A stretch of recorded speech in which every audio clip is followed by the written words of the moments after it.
ভারতীয় সিনেমার ইতিহাসে এমন কিছু ছবি আছে যেগুলো মুক্তির সময় ব্যর্থ হলেও পরে গুরুত্বপূর্ণ কাজ হিসেবে মর্যাদা পেয়েছে। রাজ কাপুরের মেরা নাম জোকার তেমনই একটি ছবি। তবে এই সিনেমার পেছনের গল্প শুধু একটি চলচ্চিত্রের নয়, বরং একজন নির্মাতার স্বপ্ন, ত্যাগ আর অবিচল বিশ্বাসের গল্পও বটে। সম্প্রতি রাজ কাপুরের ভাতিজা মন্টি প্রেমনাথ জানান, ছবিটির শুটিং শেষ করতে গিয়ে রাজ কাপুর চরম আর্থিক সংকটে পড়েছিলেন। পরিস্থিতি এতটাই কঠিন হয়ে ওঠে যে তিনি স্ত্রী কৃষ্ণা কাপুরের সোনার চুরি পর্যন্ত বন্ধক রাখতে বাধ্য হন।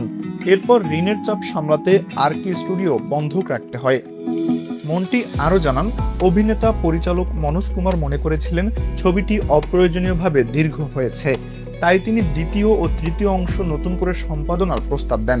কিন্তু রাজ কাপুর সেই প্রস্তাব নাকচ করে বলেন, এটি তার নিজের সৃষ্টি, তাই অন্য কাউকে এতে হাত দিতে দিবেন না।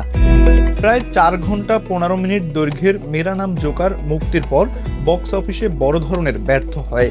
সেই ধাক্কায় রাজ কাপুর বিপুল ঋণের বোঝা কাঁধে নেন।